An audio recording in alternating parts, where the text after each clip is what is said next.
వేడి వేడిగా ఇలా ప్లేట్లో వేసుకొని తింటుంటే అబ్బబ్బబ్బబ్బా టేస్ట్ అయితే అద్దరిపోయిందండి బాబు. మామూలుగా లేదు. చాలా అంటే చాలా బాగా పర్ఫెక్ట్గా వచ్చేసింది అనమాట. ఇంతకేంటో తింటుంది అనుకుంటున్నారా? థంబ్‌నెయిల్ చూస్తే మీకు అర్థమవుతుంది కదండి. అదేనండి వెజ్ బిర్యానీ.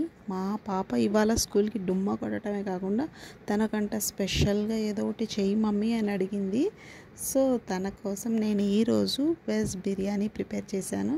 చూడండి, తనకైతే మమ్మీ నాకు కూడా పెట్టేసి అంటుంది. టేస్ట్ అయితే అద్దరిపోయిందంట, చాలా బాగుందని చెప్తుందండి మా పాప. బాగా నచ్చింది తనకి.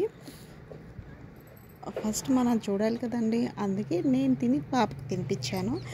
నెక్స్ట్ మనం ఎలా ప్రిపేర్ చేయాలో చూసేద్దాం పదండి. ముందుగా మనం ఒక బౌల్ తీసేసుకొని గ్యాస్ మీద పెట్టేసుకుందాం, పొయ్యి మీద. ఆ తర్వాత ఇందులో నేను ఒక 1 గ్లాస్ చాయ్ గ్లాస్ ఉంది కదండి, ఆ గ్లాసు సన్ఫ్లవర్ ఆయిల్ వేసుకున్నానండి.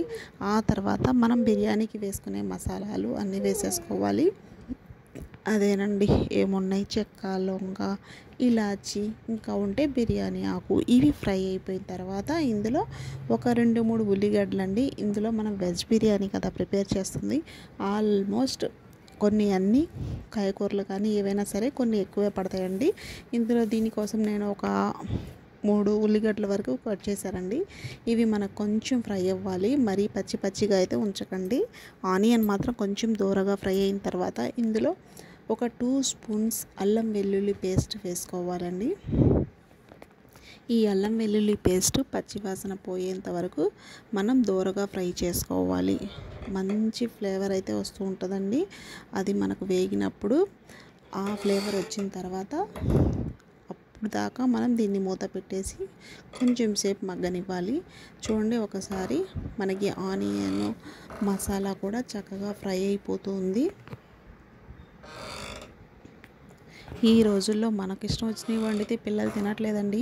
పిల్లలకి ఇష్టం వచ్చినవి వండితేనే తింటారంట. చూడండి, మన ఆనియన్ మసాలా ఫ్రై అయిన తర్వాత ఇందులో ఒక 2-3 ఆలుగడ్డలు, అలాగే ఒక 2-3 క్యారెట్ ముక్కల్ని పొడవుగా కట్ చేసుకున్నానండి. ఇవి కొంచెం పెద్ద సైజులో కట్ చేసుకోవాలి కూరగాయలు ఎప్పుడైనా కానీ. అలాగే ఒక 4 పచ్చిమిర్చి, 2-3 టమాటాలు, ఇవన్నీ పెద్ద పెద్ద సైజులో కట్ చేసుకోవాలి. ఎందుకంటే మనకి ఇది కుక్ అయ్యే కొద్దీ మరీ పేస్ట్లా అయిపోకూడదండి. ముక్కలు మనకి ఏ పీస్కి ఆ పీసెస్ కనిపించాలి కాబట్టి.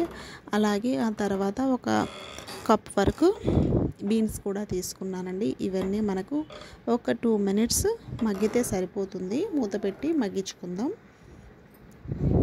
చూడండి, ఇక్కడ మనకి మరీ ఎక్కువగా అయితే కుక్ అనాల్సిన అవసరం లేదు. కొంచెం ఒక 2 మినిట్స్ మగ్గితే సరిపోతుందండి. అది కూడా మనం మూత పెట్టి మరీ మగ్గించుకోవాలి. ఆ తర్వాత ఇందులో కొంచెం మగ్గిన తర్వాత ఇందులో నేను ఒక 2-3 స్పూన్స్ సాల్ట్ వేస్తున్నానండి. మీకు రుచికి సరిపడినంత సాల్ట్ అయితే వేసుకోండి, ఎంత కావాలంటే అంత. అలాగే ఒక 1/2 స్పూన్ పసుపు వేసుకున్నాను. లైట్గా కొంచెం కారం వేస్తున్నానండి. అదే మీరు కొంచెం తినగలరు అనుకుంటే ఇంకొంచెం కారాన్ని అయితే యాడ్ చేసుకోండి. మాకు పిల్లలు ఉన్నారు కదా, మా పాప సరిగా ఎక్కువగా కారం తినగలదు. సో అందుకని నేను కొంచెం లైట్గా అయితే కారం వేసానండి. ఆ తర్వాత ఇందులో అలాగే ధనియా పౌడర్, కొంచెం పుదీనా, కొత్తిమీర కూడా వేసుకోవాలండి. అలాగే 2-3 రెమ్మల కరివేపాకు కూడా వేసేసుకోవాలి. ఇవన్నీ మనకి కొంచెం ఒక 1 or 2 మినిట్స్ మగ్గితే సరిపోతుందండి.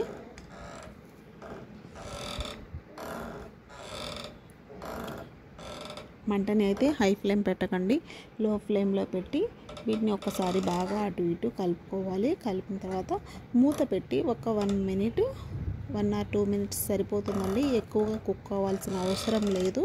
ఇలా కొంచెం మగ్గించిన తర్వాత మూత తీసి చూద్దాం. చూడండి, నేను ఇక్కడ ఈ మగ్గేలోపు మీకు చూపిస్తున్నాను. చూడండి, ఈ డబ్బాతోటి అంటే ఈ కప్ తోటి నేను 2.5 కప్స్ రైస్ తీసుకున్నానండి. 1 కప్కి 2 కప్స్ చొప్పున వాటర్ తీసుకోవాలి. మీకు కరెక్ట్ మెజర్మెంట్ అయితే ఇదేనండి. ఈ కొలతలతోటి మీరు వెజ్ బిర్యానీ చేసుకోండి, పర్ఫెక్ట్గా వస్తుంది అన్నమాట. ఎప్పుడైనా 1 కప్కి 2 కప్స్ వాటరు, ఇదేనండి పక్కా కొలతలు. అయితే నేను 2.5 కప్పులు బియ్యం తీసుకున్నాను. సో ఇక్కడ నేను ఒక 5 కప్పుల వాటర్ తీసుకుంటున్నాను. సరిపోతుంది కదా, 1 కప్కి 2 కప్స్ చొప్పున.